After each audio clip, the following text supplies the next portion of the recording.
I hope your days are going good, or nights, whenever you're watching this, but I would like to show you the concepts that I have down right now. All of this I'm going to have to program into the game. It may take a while for all of it, but I will try to give updates.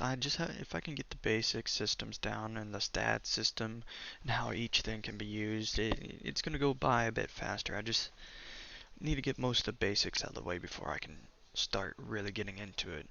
Um, as you can see, these are the items. Each one's gonna have its own little like attribute and own little description. Um, I'm gonna move it around a bit so you can pause and view this page. All right. Now, I don't have many transformations down, but I'm still getting the idea of how I should do it.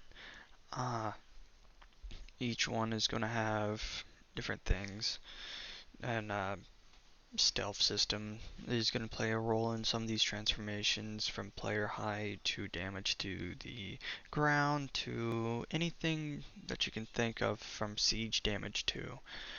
Uh, if you want to take a quick read on these, go right ahead.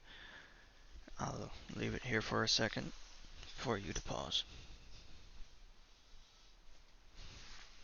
Alright, now the playable races, I am planning to add a lot more than what I have right now.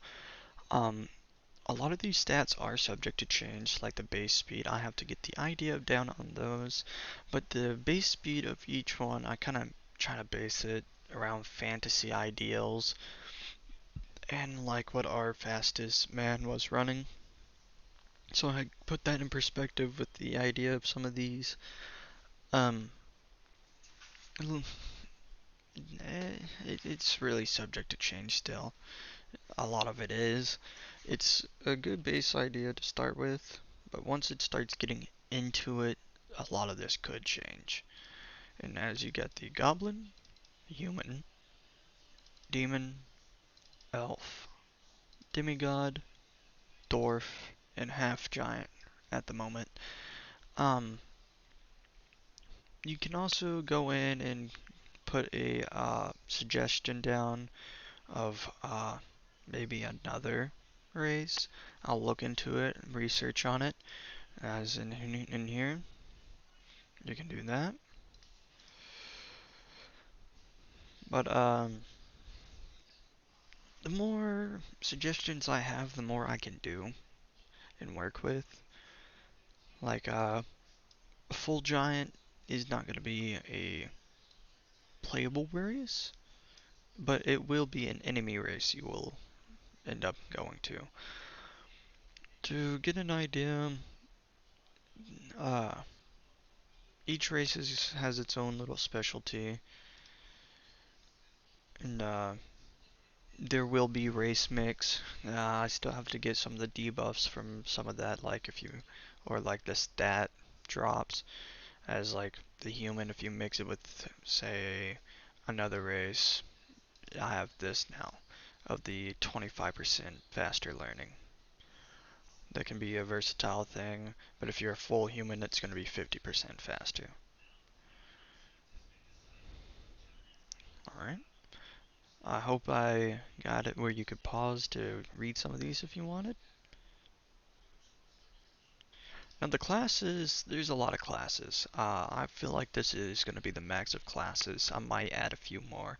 It's harder to think of, uh, because I would have to balance it out at the end a lot more than I probably would like. But I want to give the player some freedom.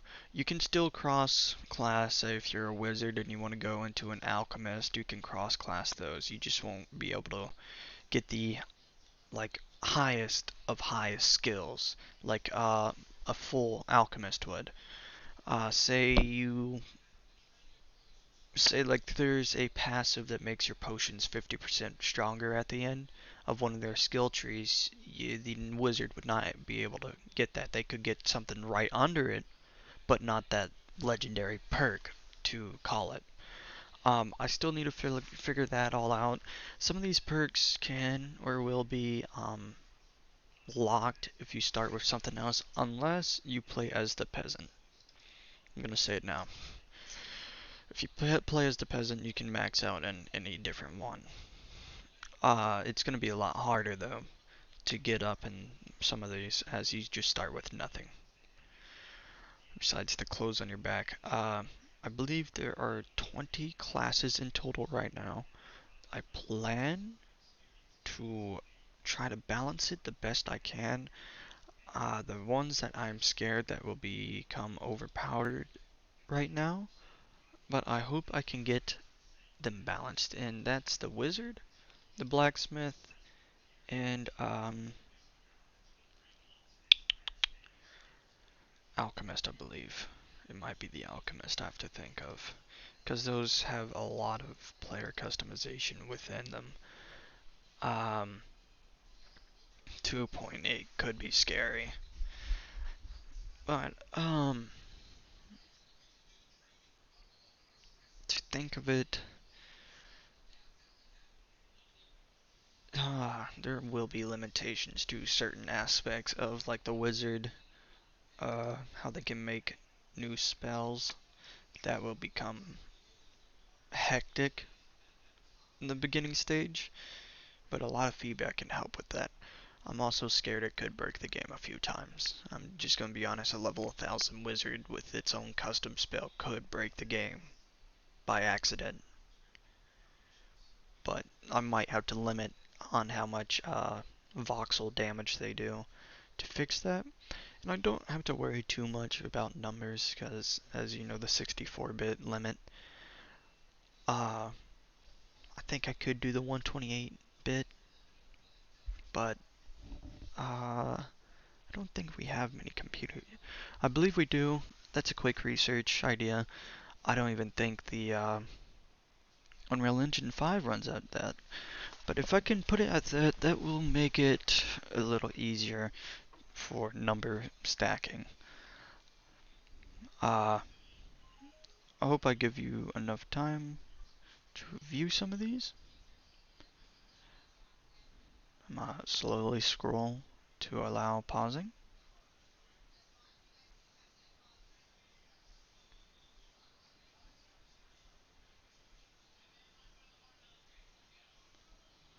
Alright. Another interesting class I can see some people going to is the sailor class.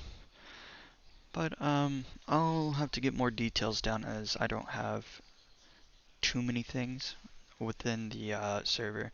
I don't have any passives, weapons, and all this. This is just added today.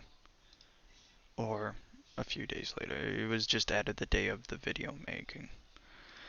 Concept spells, I have a few spells down. Not many, but I need to get a basic magic system going. Hopefully I can set that up. Um, some of these spells have different effects you can imagine, from like a small fireball to a fireball. Some of these spells won't be as powerful as starting off as it would be later on, as a level 1 earthquake is not going to be anything like a level 20 earthquake. Um, to a level 100 earthquake, it can cause havoc in a lot of places. Speaking of which, voxel damage will have a system based, I believe I mentioned it in the last video, but if you use earthquake in a village, it's not going to do any voxel or any siege damage. You'll just damage everyone there, depending on your radius of how big you got it. But recommendation, don't do that. That bounty's going to hurt, and a lot of people are not going to like you.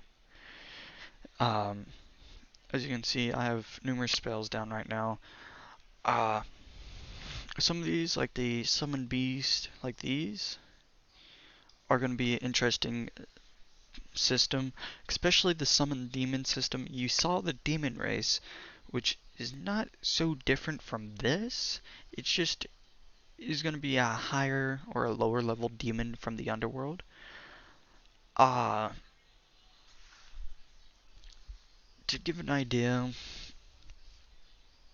you can think of other games with their Daedra or their demons or anything like that. Like those higher ranking ones, if you make a contract with them, it could do a bonus but at a price or something. So you get like 50% less XP but 50% more strength and power. That can cause a few things. I still have to look into the balancing on that, but I feel like it would be an interesting concept. Uh, I will take suggestions down too, like what kind of elementals or things like that. Uh, I just I'm brewing a few ideas to put it. Uh, then there's also these some spells will evolve. I'm still, as I said, some numbers are subject to change. Uh,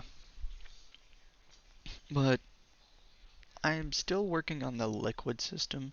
It might not even build up the lava, it might just be lava coming from the sky and causing a longer debuff of fire damage unless you have something to go like counter that. Then fast travel is going to be slightly different in this game too. As you can see, these two mobile spells are going to be really interesting to look into. Uh, the numbers here are subject to change, and the faster you go, I'm still deciding on how to work with that. Uh, Someone suggested percentage based, but that can cause problems. But it could work at the same time. I have to really look into it, but that could change. But the height and stuff will matter at a certain point in the game. Um, you can expect a few things. Uh, I don't want to say too much of some ideas I have, but you will see it as it comes on. I have to come up with the concepts and get it set up before I want to say anything. One thing a lot of people are going to look at is this. There will be balancing with this, but in single player you can expect it to be really nice. At the same time, it is going to drain your mana by a lot. Um, just to think of it, if you're in co-op, as you can see, it will only slow time against the players that have attacked you. Uh, it's probably just gonna slow their time or like make them slower by 5% or more, depending on how I set it up. There's a lot of balancing I have to think of with some of these. Then the rest of these, some of these are self-explanatory. Some of them will be really nice. Uh, some of them can cause a few things that might be funny. As you can see, the ice aurora, if the player uses underwater, just they become a chunk of ice. That will probably cause a few laughs and a few more. I hope I was slow enough for you to pause and read some of these. But some of these will be nice. Oh, for the fast travel system, let me go over that real quick. You know the fog of war of games where how the map is like foggy. Within this, as that fog is uncovered, depending on the distance will depict on how much mana it will take. It's gonna be percentage based. So if you go to a certain amount, it's gonna always be 99%. But you still can teleport there. You just have to worry about what's gonna be there. So it's gonna be best to like not teleport right on top of a place. But that's where another spell and system comes in of the teleportation disruption barriers or field. It's still a type of barrier that will stop people from teleporting right on top of that place. It will be shown on the map as possibly a red or black circle depending on what visually like works with it. Uh, This will help with the fast travel system. It can help you get right up to a place you want it to be. You just have to worry about the combat right afterwards. For other classes, say like you're playing as a knight that doesn't have much mana, uh, some of these spells won't work very well for you, so you might use a teleport like carry stone. I don't know what I should call it, but it's going to be a stone that the player carries around, and if you're a knight, it uses the item. Certain other classes can make them for their friends, or use it themselves to save their mana. But it, it, it animation wise, it's gonna be where they just crush it in their hand and teleport to wherever. Some of these I plan to do animations, which is gonna take a lot longer until I get a motion suit. I plan to save up for one to help with the animation process of a lot of this. Alright, uh, that's it on this for now. As you can see, I don't have much ideas. So that's just that idea. I don't have much. But I hope some of this gives you a better understanding on what I'm working around with and the idea of the game. I've not come up with a name yet, which will come to mind at some point. The story is being worked on. Uh, it's probably gonna in early beta or access. It's probably just gonna be like similar to a sandbox game until I can get the story down and all the voices or things like that. I'm not a AAA game company. I'm here by myself to put it. But I want to bring something fun, something new, uh, something to liven up the pot. But as you can see, it's a slow start. Thank you for watching. I hope some of this information gave you a better understanding and maybe some ideas for me. I'll take them and think about them, but not every thought's guaranteed. And thank you again for watching.